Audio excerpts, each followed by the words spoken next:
Law books rest on these dusty shelves in the state capitol library. They're waiting for lawmakers to read them or change them. Some laws have lasted longer than others. The school finance law is one of those. Oh, I remember this bill. I sure do. Marvin Selden served as Iowa's comptroller for 17 years. He's still got the pen used to create the school finance formula back in 1971. He earned it because he created that formula. We worked hard, God, we worked hard. We worked for a year on it. The legislature tried to reform school finance in the late 60s, but didn't do a very good job. We took two bills and put them in halves, and it just was a mess. So when then Governor Robert Ray asked his colleagues what needed to get done in 71, Selden said school finance. Roughly 60 local, 40 state. Okay. And our goal when we started the work on it was to reverse that. Two goals emerged: stabilize school funding and ease the burden on property taxpayers. Senator Chuck Grassley served in the Iowa House at the time. He remembers the trouble with property taxes. There was a tremendous feeling, particularly in rural America, about the heavy responsibility of the taxpayers to support education.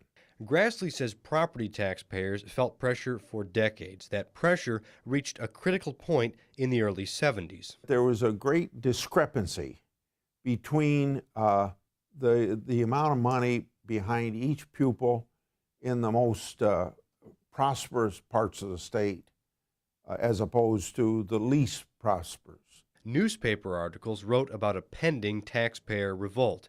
The previous funding formula didn't work as expected, and school administrators from Bettendorf complained it was too complicated. California ruled its funding formula was unconstitutional, and a similar case was headed to the U.S. Supreme Court. We could run it into the computer and come out, and we'd see, well, this isn't going to work because Alcoa doesn't get anything. Or this isn't going to work because Northwest Iowa, heavy in property, is going to lose. The quest to find the right balance was tough. Selden came up with one formula. The governor shot it down. He said, I don't like this, and I don't like this, and I don't like this. And it was like hitting me over the head with a club, you know, but he had a bigger club than I did. Selden adjusted it. He knew how much money he had to work with. He knew what the governor liked. He found a formula fitting all the puzzle pieces together. Came within the money that we had and the taxes we thought we could raise and the equity among the school districts. Now he had to sell it. Some got less and some got more, you know, so you can imagine the problems there. He held meetings across the state. He gave a presentation to school administrators and Rotary clubs explaining how the formula worked.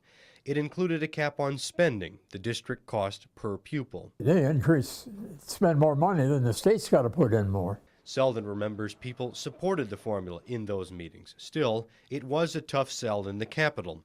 One senator pulled him to the side after he revealed it. Came over and put his arm around me. He said, you'll pass that bill. And I, oh, Bill, I haven't got a vote here today. And he said, no, he says, you'll pass that. He said, you know more about it than anybody else. And they haven't got an alternative. It eventually passed, although with one change. That was the guys from eastern Iowa, northwest Iowa, that they put an amendment on the bill that nobody would get less than they got the year before. Grassley says the finance law accomplished both its goals.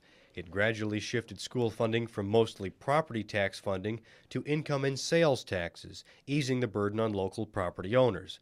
By capping spending, it solved another problem. As I remember the environment at that time, that there was this school would give the teachers a big raise, that would be the next school would have to match that or do better.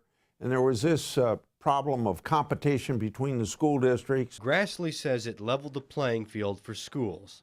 Lawmakers tweaked the formula over those first few years, working out some kinks, changing some things that didn't work. Overall, Selden says most were happy with it. But if you had a superintendent out there, and we had some, who only wanted money, and didn't get it. I was the bastard. But the formula survives to this day. Under it, Davenport gets less money to spend per student than other districts. Selden hasn't studied it for a long time, so he's not sure how to help Davenport out of its funding crunch. Whether their costs got out of line or whether something happened that could have happened inside the formula, I suppose. But the credit for creating it belongs to him. That's the remarkable thing about it. It's still intact. And I thought about that this morning. I said, that's a small miracle. It just may need another tweak to fix Davenport's and half of the state schools' latest funding problem. In Des Moines, Mark Stevens, KWQC, TV6 News.